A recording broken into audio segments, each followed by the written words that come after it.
Agora nós vamos estar iniciando o sermão expositivo.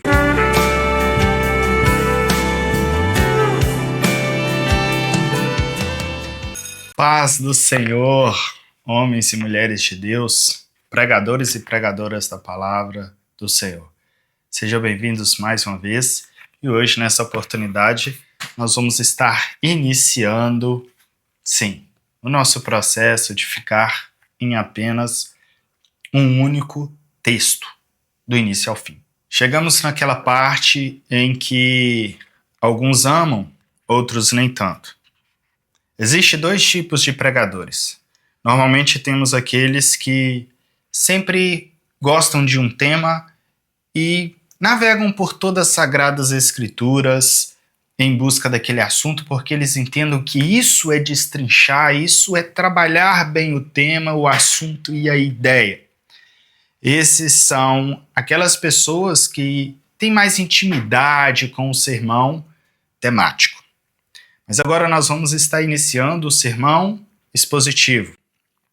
E você que gosta de sentar sobre a mesa, estudar um único texto, meditar em um único texto durante toda a semana, ou às vezes até de um mês inteiro, e quando você vai chegar, pregar para a igreja, aquele texto está dentro de você e você prega com muita sabedoria aquele texto, porque afinal, todo o seu trabalho, todo o seu esforço, toda a sua meditação foi em cima de uma única passagem, de um único texto. Esses são aquelas pessoas que gostam do sermão expositivo. Lembrando também que o sermão expositivo é um dos sermões hoje mais bem defendidos, principalmente pelas igrejas que valorizam o ministério da palavra.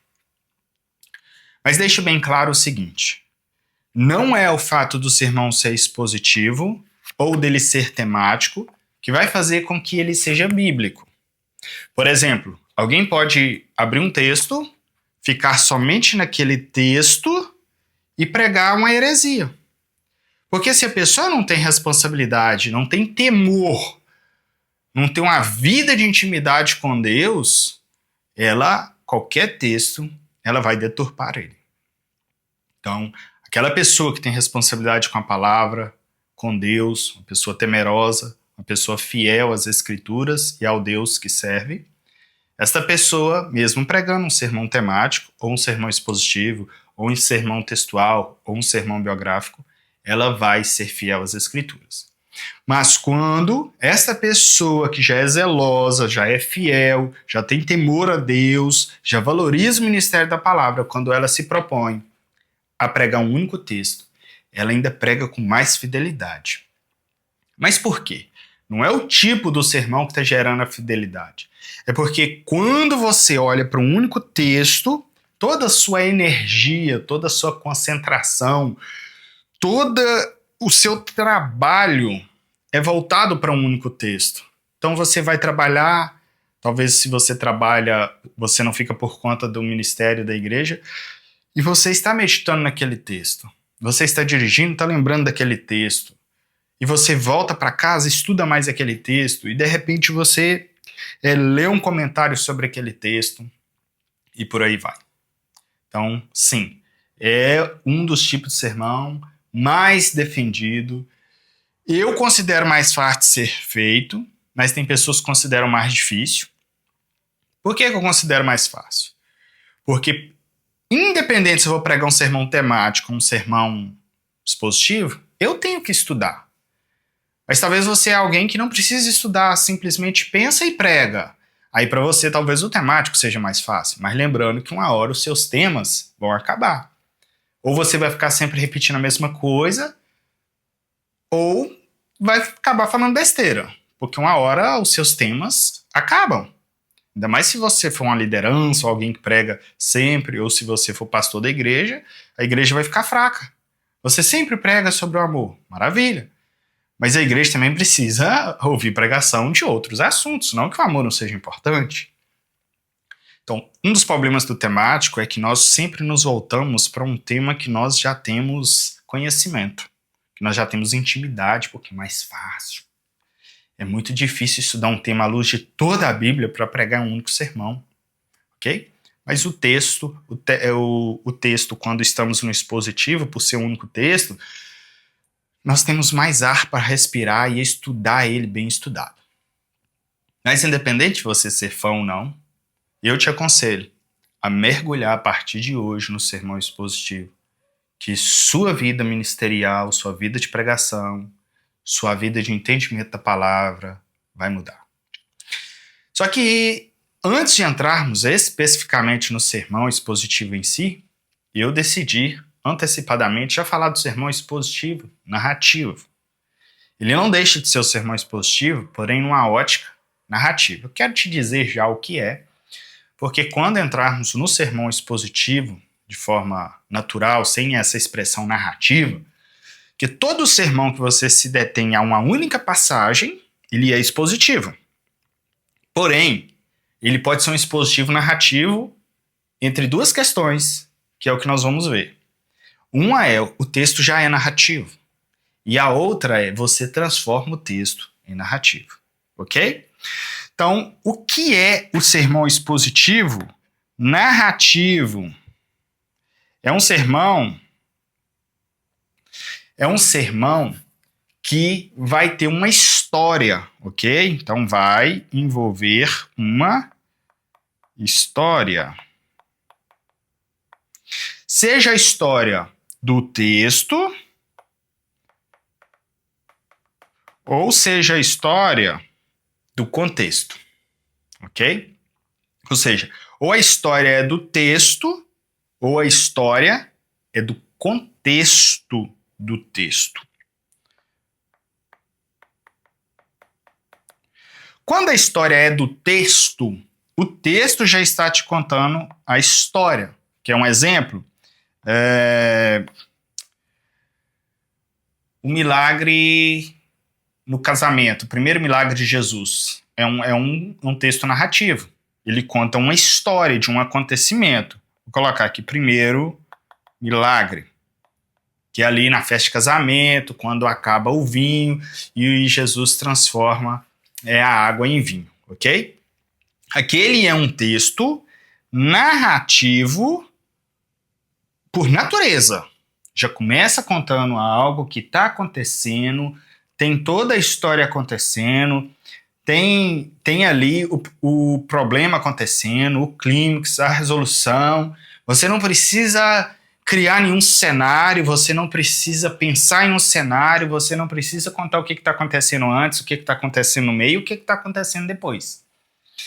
Ali você ainda vai entrar com questões do contexto? Vai. Por exemplo, a importância que se tinha a festa naquele tempo, a importância do vinho naquele tempo. Contexto. Estaria um pouquinho ali fora da narrativa do texto e seria o contexto. Mas o enredo já está ali. Agora, quer um exemplo onde estamos falando do contexto, porque no próprio texto não tem a narrativa? Quer um exemplo? Qualquer carta de Paulo. Vamos pegar uma escrita de Paulo a Timóteo. Por exemplo, já estou sendo dado como libação. Paulo ali falando da sua iminente partida, da sua iminente morte, sabendo ele que certamente não sairia livre daquela prisão. Por mais que só de eu te contar aqui, eu acabei já te dando parte do contexto. Automaticamente eu já comecei aqui a te contar uma história. Mas na verdade, no texto lá não tem essa história, ok? O Paulo só está falando algo. Por exemplo, poderíamos pegar aquela passagem que fala sobre a pregação. Prega a tempo, ou seja, como obreiro que não tem do que se envergonhar. Enfim, ali não tem uma história, só tem uma informação, só tem uma palavra ali direta, objetiva. Então eu vou anotar aqui algum texto de Paulo. Eu vou colocar Paulo a Timóteo, porque Paulo a Timóteo, a maioria ali não tem um contexto narrativo, ok? Não que os escritos de Paulo não tenham textos por si narrativos. Por exemplo, nós temos textos de Paulo em que está acontecendo algo e ele está contando como é que está acontecendo, mas não é a maioria dos casos. Quando o texto é narrativo, Ou seja, a narrativa já está pronta. E quando o texto não é narrativo. Então, esse aqui é aqui e esse é aqui. Quando o texto já é narrativo, um exemplo que eu dei aí é o primeiro milagre de Jesus, e quando o texto não é narrativo, aí nós usamos o contexto para compor essa história, para montar essa história, para contar, para explicar essa história, ok? Quando nós formos fazer aqui exemplos práticos, vai ficar mais fácil de entender, tá joia? Agora vamos ver as vantagens de um sermão expositivo narrativo. Quais são as vantagens? As vantagens entram naquelas mesmas vantagens do sermão biográfico. Primeiro, é mais fácil memorização, pelo fato de envolver uma história, ok? Segundo, prende com mais facilidade a atenção de quem te ouve. Então, prender a atenção é uma vantagem deste tipo de sermão, pois, afinal de contas, todo mundo gosta de ver uma história. Por exemplo, você está pregando, está todo mundo dormindo, de repente você fala, aconteceu, todo mundo, o que aconteceu? As pessoas, elas têm um interesse muito grande por história. Elas amam ouvir história. Elas não querem perder o que aconteceu.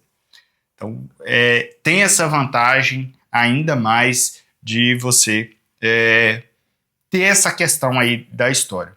Eu vou te falar um exemplo aqui de algumas pessoas que pregam de forma mais narrativa, e eu não estou aqui defendendo, nem falando a favor, nem contra o pregador, mas só para você entender. Se você é pentecostal, possivelmente você conhece, por exemplo, o Marco Feliciano, que é quem primeiramente usou esse meio, esse método aqui mais conhecido, mas não é que ele inventou esse método, ele só fez bom uso e ele foi muito conhecido exatamente por isso. Então, qual que era o diferencial dele? Prega um sermão expositivo narrativo. Ou seja, ele pega um sermão, fica naquele texto, mas existe uma narrativa por trás, existe um contexto sendo contado como se fosse uma história. Lembrando que eu não estou aqui defendendo nem criticando, porque não é a proposta aqui do nosso curso falar sobre isso. Se não me engano, o pastor Josué Brandão também prega um pouco nesse estilo de narrativa.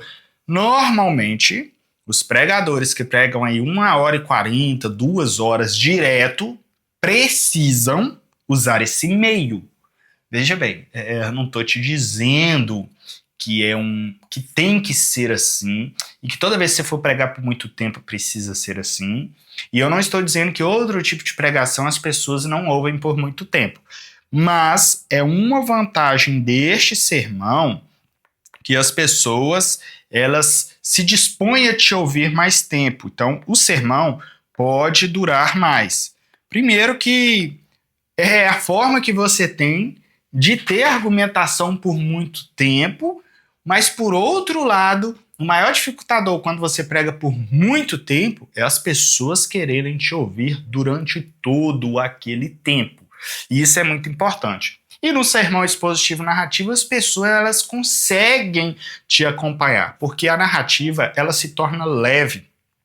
As pessoas estão acostumadas a assistir filmes, a ver séries, elas estão acostumadas a ficar horas, às vezes, parada assistindo um enredo. Então, para elas é comum.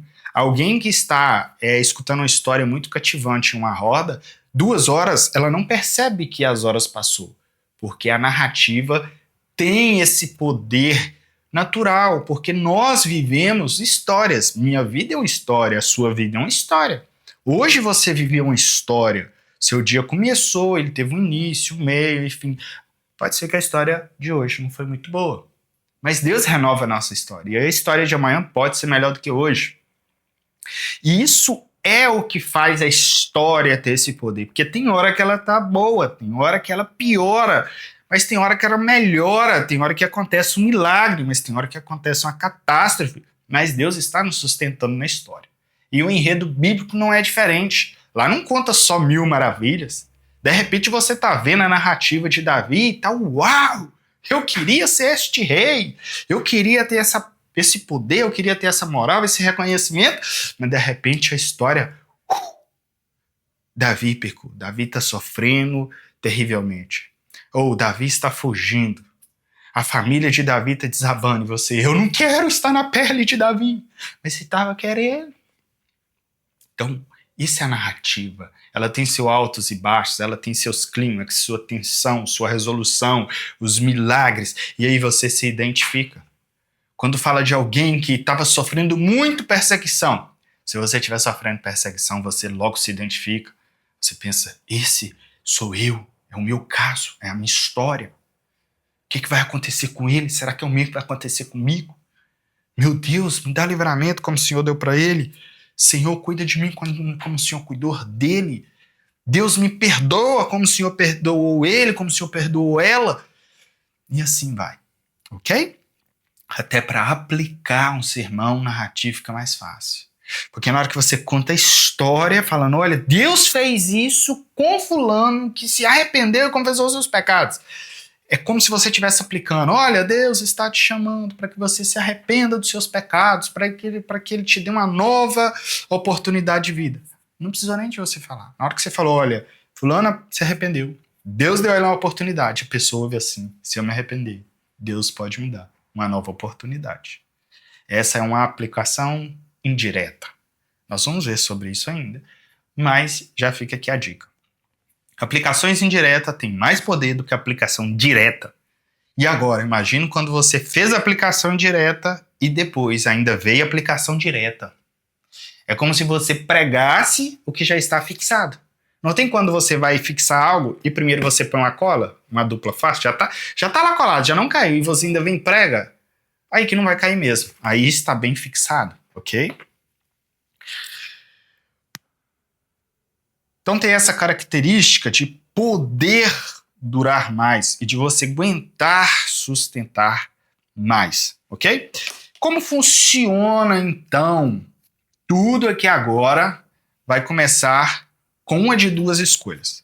Lembram que ou o texto é narrativo ou o texto não é narrativo? E aí vai depender agora de você escolher um texto narrativo, ok? Como eu citei um exemplo, mas basta você abrir a Bíblia que você já vai ali encontrar os textos que são narrativos ou não. Contou uma história do início, meio e fim, ou não precisa ser uma história tão completa. Você quer um exemplo? A mulher pecadora que está ali sendo pedrejada, a adúltera, a prostituta, que está ali sendo apedrejada, ok? Então ali é uma história bem curta, mas começa o quê? Com um cenário já montado. Você pode até ali ter um complemento do cenário inicial. Que o cenário já começa depois de um ponto. De qual ponto? O pecado já aconteceu, as pessoas já localizaram aquele pecador, já se reuniram, já estão em um lugar pronto para executar um ato. Então a história não começa do início ali, ela começa já do finalzinho, ok? Mas é uma história completa. Por quê? Naquele momento tem um enredo de tudo que aconteceu, que as pessoas queriam fazer, qual foi o diálogo que aconteceu, o que aconteceu depois que Jesus entra na história, o que Jesus diz para aquela mulher depois. Então ali temos um enredo, uma narrativa já bem completa. Ali é uma narrativa. Então você tem uma escolha. Primeiro, e aqui vai a minha escolha para você, escolher um texto por natureza narrativa. Ou seja, a narrativa já é bíblica. Não é você que vai fazer um enredo, não é você que vai construir a história. É o próprio texto sagrado que construiu a história para você. Esse é o meu conselho para você. Por quê? Vai facilitar para você no início. Então, se você é iniciante, nunca pregou, ou está começando a pregar, ou sempre pregou um sermão temático, nunca ficou em um sermão em um único texto. Se você for pregar um sermão expositivo e quiser pregar ele nessa linha narrativa que eu estou te dizendo, escolha um texto que já é narrativo. Não pegue um texto que você vai ter que construir a narrativa, porque vai dificultar para você, tá bom? Ainda mais se você não estiver acostumado. Então, escolheu um texto que é narrativo, você vai estudar aquele texto de forma que você conseguiria contar a história para os seus filhos, para os seus netos, para os seus pais. Você vai entender aquela história como se fosse uma história, como se você estivesse lá vendo acontecer.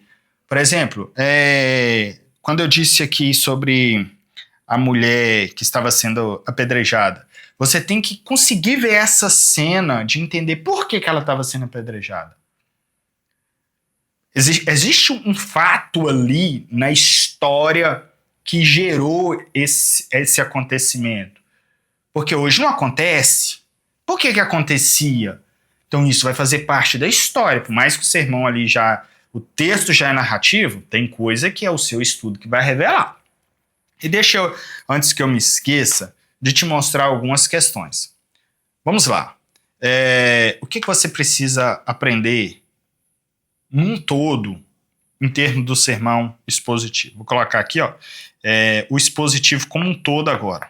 Essa regra aqui já vale para todos os expositivos que nós vamos ver a partir de hoje. Primeira coisa, você precisa de material de apoio, ok? Nós vamos falar muito sobre isso ainda, mas eu já quero começar a adiantar para vocês, porque vocês precisam entender: quem cessa de aprender, cessa de ensinar. Se eu parar de me alimentar, parar de receber, eu não vou conseguir ensinar. Eu não vou conseguir ajudar as pessoas, tá bom? Não tem como. Primeiro material de apoio, que eu vou mostrar para vocês. Não primeiro, é o primeiro do que está aqui, não em grau de importância, tá bom? Porventura, desde a época que eu fiz o bacharel em teologia, porque eu fiz bacharel em direito também, mas desde que eu fiz bacharel em teologia, eu achei esse livro para comprar na época. Eu lembro que eu usava ele em PDF, eu tenho ele em PDF, se Deus quiser eu vou disponibilizar para vocês também. Muito bom, é ilustrado, tem desenho, é uma maravilha. Só que eu achei ele para comprar, eu acho que nem tem ele para comprar. É um pouco caro, mas é muito bom. Mas não tão necessário, tá bom? Mas já que eu comprei ele, tá ele aqui, já usei ele só para fazer trabalho de seminário, na verdade. Mas eu vou te mostrar agora um que é muito recomendado, mas infelizmente é caro. Este é o combo Comentário Histórico Cultural da Bíblia. Se você procurar por Comentário Histórico Cultural, não tem como você vai chegar neste material. É um combo de 2 livros, ok? Antigo Testamento e Novo Testamento. Tudo bem? É um material muito bom, não é versículo por versículo, então pode acontecer de você chegar em algum material, algum texto, e este texto não ter ele aqui, ok? Se eles não tiverem encontrado nenhum conteúdo bom para falar do contexto daquele texto, não vai estar aqui. Confesso que quando eu comprei de início eu fiquei um pouco chateado, porque o material é caro, e alguns textos que eu preguei na época não tinha nesse material. Então isso me chateou um pouco. Porém, quando eu fui pregar sobre o filho pródigo, a parábola do filho pródigo, o material já me surpreendeu de forma surreal. Então fui muito abençoado com o material, eu não precisei praticamente recorrer a outro material. Tudo que tinha a ver com o contexto da história ele me apresentou. Questões da herança, questão do pai correr, questão das sandálias, questão do anel, muitas questões ali envolvidas sobre o filho pedir herança. O que o filho queria dizer quando pede herança? É algo sério. O pai correr, o filho mais velho ficar do lado de fora, é uma recusa que ele não tinha aquela opção, ele não podia fazer aquilo desonra o pai, igual o filho mais novo desonrou, ele merecia ser morto também. Por que o pai encontra com o filho mais novo?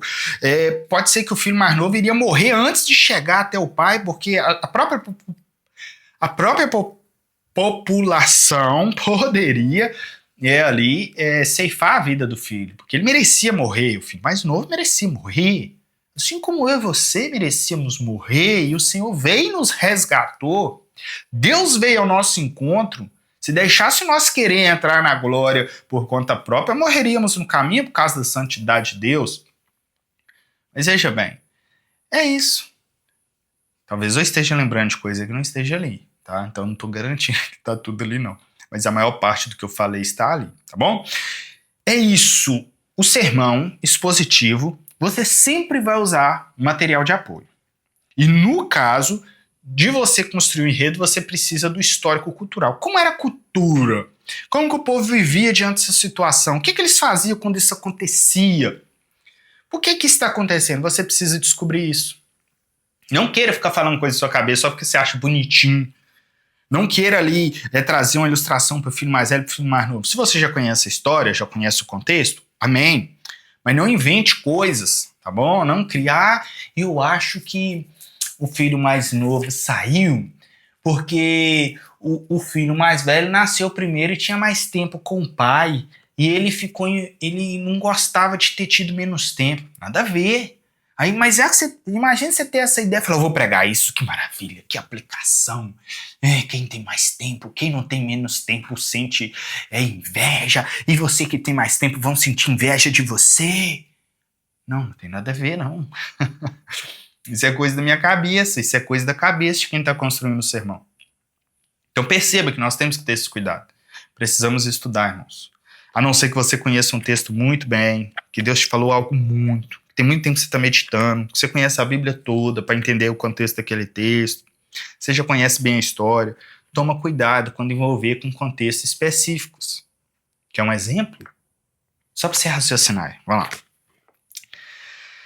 Exemplo que você precisa de material de apoio, a não ser que você já conheça a história.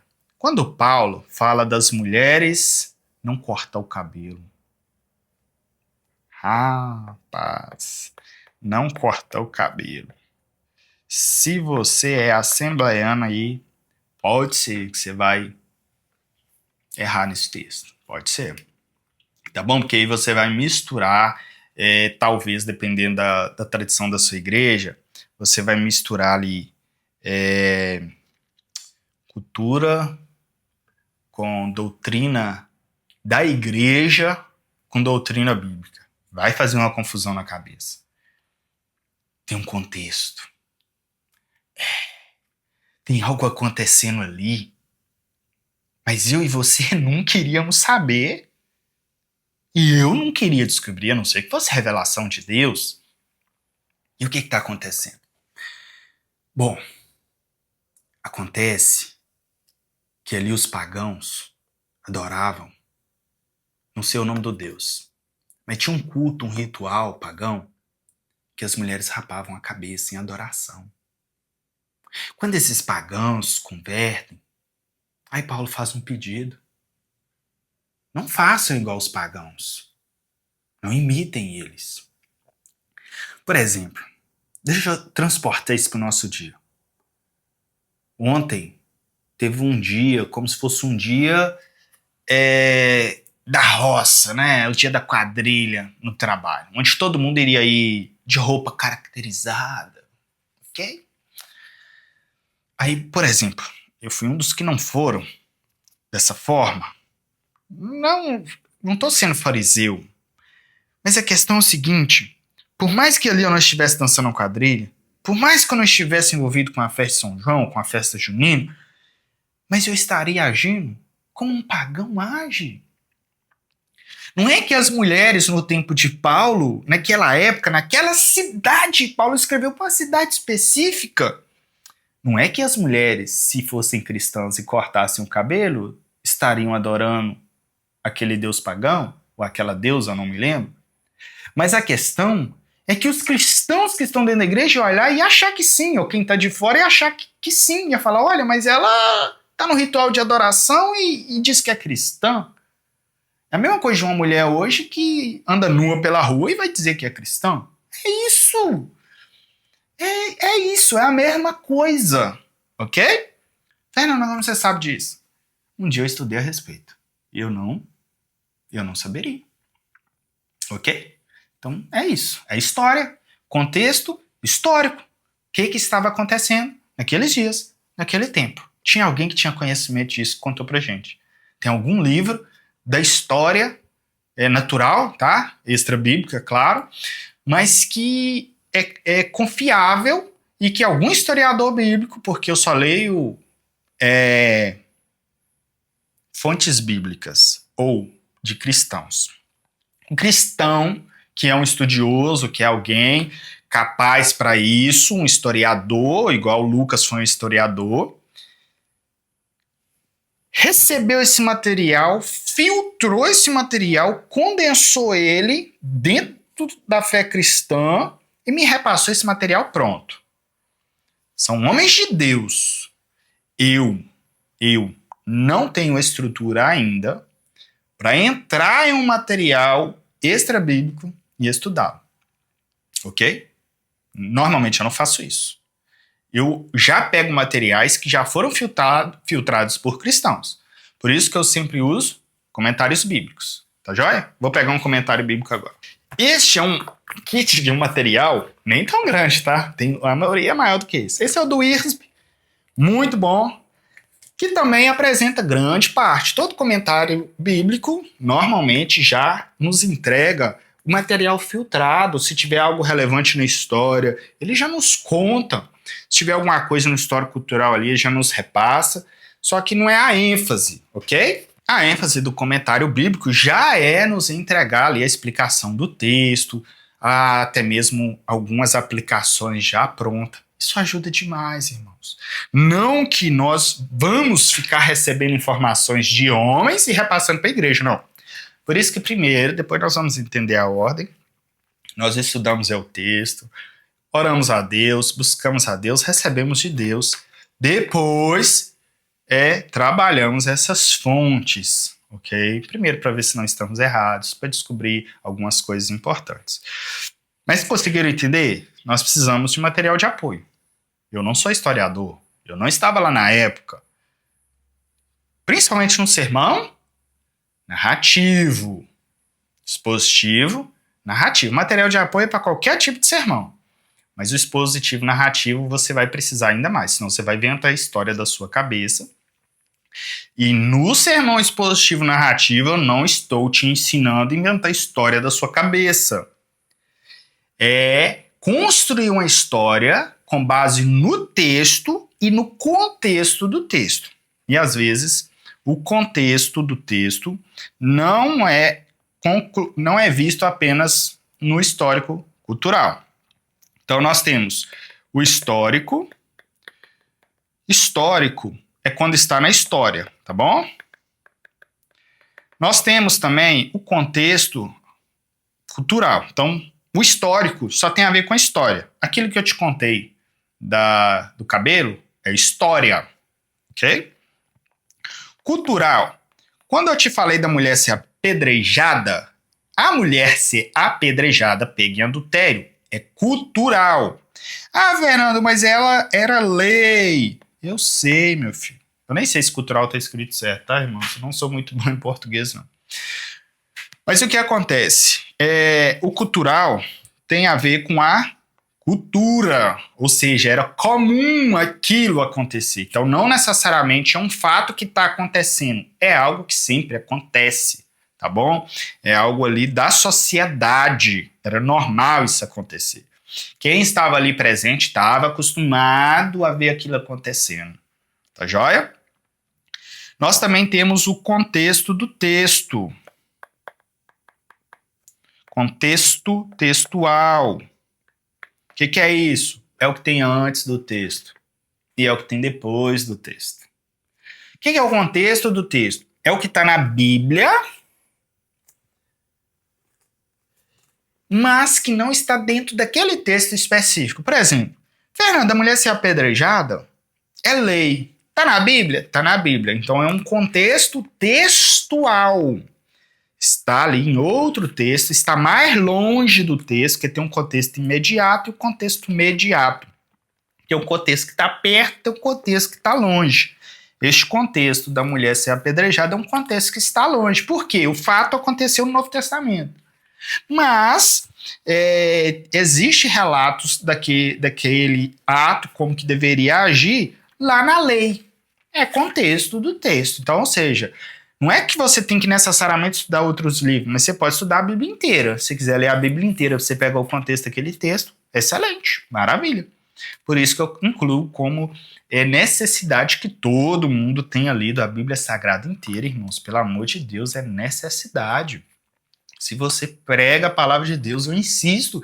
Eu sei que eu já te falei isso, mas você precisa ler pelo menos o Novo Testamento inteiro. Se você não leu ainda, coloca isso como meta.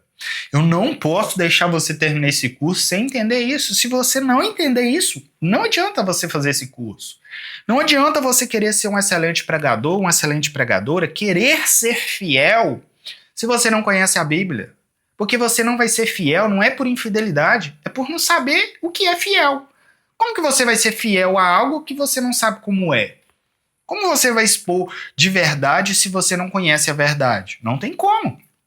Como que você vai contar uma história se você não conhece a história? Como que você vai falar de uma lei que você não conhece os arredores da lei? Entende? É necessário, irmãos. Se você não leu, coloca como meta. Lê o Novo Testamento inteiro. Antes de começar a pregar. Fernando, eu já estou pregando. Não, pode continuar pregando, mas começa a ler o Novo Testamento. Já li o Novo Testamento inteiro. Leia o Antigo Testamento inteiro também. Ok? E Deus vai abençoar a sua vida de forma poderosa. Algumas outras coisas podem ser analisadas, mas não de grande importância nesse primeiro momento narrativo. Por exemplo, um dicionário. Pode ser que vai te ajudar, tá bom? Principalmente um dicionário teológico. Por que um dicionário teológico? Porque o dicionário teológico ele já te traz a tradução da palavra, de tudo ali, já à luz da cristandade, já à luz da visão cristã. Ou seja, já é uma tradução filtrada, já passou por um filtro de um homem de Deus, de uma mulher de Deus, ou de um grupo de pessoas que servem a Deus e que estudam a palavra, já filtrou aquilo para você, tá bom? Então é diferente você pegar um dicionário teológico, você pegar uma palavra aí no dicionário português, no Google, no inteligência artificial, dá cuidado. Inclusive, cuidado. Tá? Se você é uma pessoa que está disposta a se alimentar de inteligência artificial, fazer sermão por inteligência artificial, fazer o seu estudo todo por inteligência artificial, mais uma vez, eu te recomendo, por favor, dê licença do curso. Ele não serve para você. Porque se você já vai pegar algo pronto, por que você vai sofrer me ouvindo? Eu sei que é difícil você me ouvir por todo esse tempo. Eu sei. Tá bom? Eu sei que não é fácil, precisa de disciplina, precisa de força de vontade. Tem aula que não vai te agradar, ou talvez quase todas as aulas não vão te agradar, mas eu tô aqui me esforçando para ser bênção na sua vida. Eu quero que, de fato, mudar a sua história e sua trajetória. Tá bom? Vamos orar, que depois nós vamos estar tratando aqui de uma forma mais didática, vendo na prática, tá bom? Eu acabo falando muitas outras coisas que não tem necessariamente ali um assunto na hora, mas é muita coisa para que eu repasse para vocês. Quando me vem à mente, eu não posso deixar de repassar, porque depois eu vou me sentir culpado por isso. Mais importante de você entender a parte técnica, a parte teórica ou a parte prática da pregação é você viver, é ela fazer parte de você. Você viver assim, você acordar nesse mundo de pregação. Tudo envolve nossa pregação.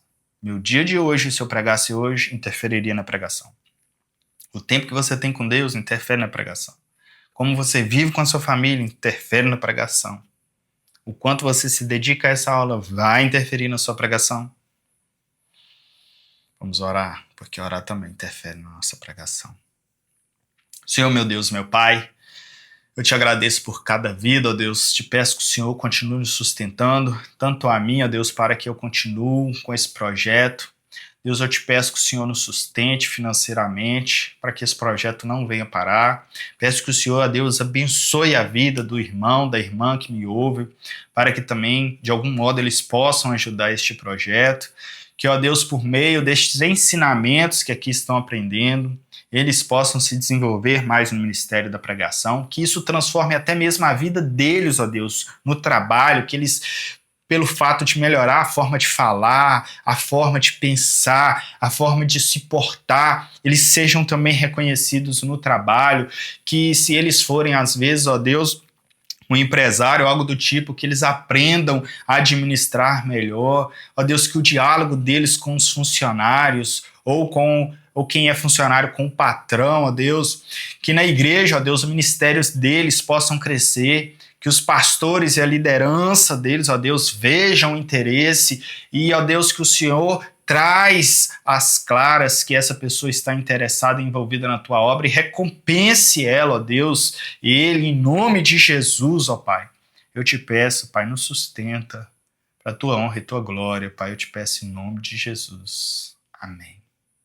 Deus abençoe sua vida, sua casa, seu ministério, em nome de Jesus. E que nós venhamos a crescer poderosamente no ministério da palavra. E eu te vejo na próxima aula, se o Senhor nos permitir.